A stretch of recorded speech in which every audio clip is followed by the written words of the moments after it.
Constitutional post होती है, उसकी अपनी एक मान्यता और मर्यादा है।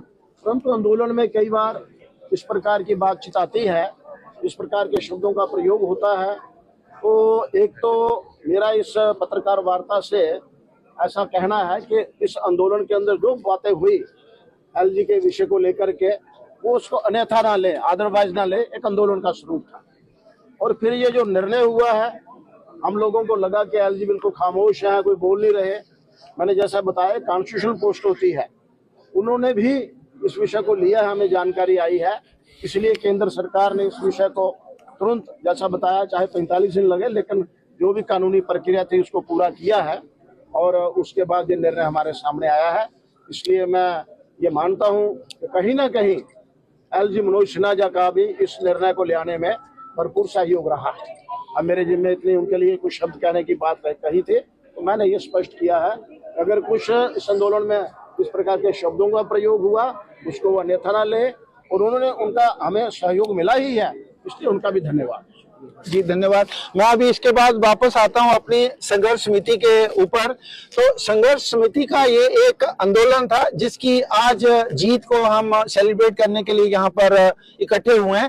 तो ये वाला संघर्ष समाप्त, ये वाला आंदोलन समाप्त हुआ है, लेकिन संघर्ष समिति का संघर्ष समाप्त नहीं हुआ है। तो आज हम यहाँ पर एकत्रित हुए हैं जो इस आंदोलन की जीत है उसको सेलिब्रेट करने के लिए, लेकिन संघर्ष समिति अपना हर वो कार्य करते रहेगा जो उनको करना चाहिए। अभी आपको मालूम है कि श्री माता वैष्णो देवी श्राइन बोर्ड का सिर्फ मेडिकल कॉलेज का ही इशू आया है, लेकिन उसके बाद भी और बहुत सी चीजें हैं जिनको ध्यान रखने की जरूरत है। जैसे उसमें जो उनका वहां का श्राइन बोर्ड का एक्ट है, उसमें भी संशोधन की आवश्यकता है, उसमें भी कुछ चेंजेस करने की जरूरत है। तो वो जो हमारी ये संघर्ष समिति की कोर टीम है, ये समय समय पर बैठती रहेगी और समय समय पर उसके बारे में बातचीत करती रहेगी।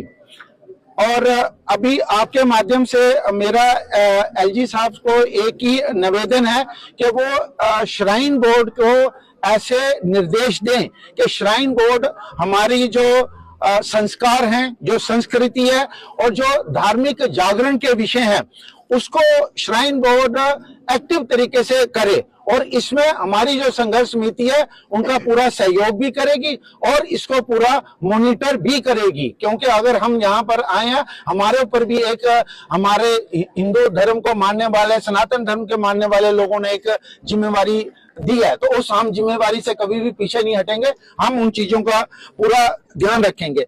दूसरा, आगे हमारा एक ही निवेदन ये होगा कि श्राइन बोर्ड को ये क्लियर हो जाना चाहिए कि जो काम सरकार के हैं वो सरकार करे और जो काम श्राइन बोर्ड के होने चाहिए, जो सनातन धर्म का ध्यान रखना चाहिए, वो श्राइन बोर्ड को करने चाहिए। हमारे आदरणीय एलजी साहब इन विषयों को बहुत अच्छे तरीके से जानते हैं। हमारी तरफ से जब भी कोई भी किसी प्रकार का सहयोग होगा श्राइन बोर्ड को और अच्छा बनाने के लिए, हमारे सहयोग पूरा रहेगा। लेकिन इसके साथ साथ संघर्ष समिति हर उस एक्शन को भी सुपरवाइज करेगी जो श्राइन बोर्ड द्वारा लिया जाता है। बहुत बहुत धन्यवाद आप सभी का। जय हिंद।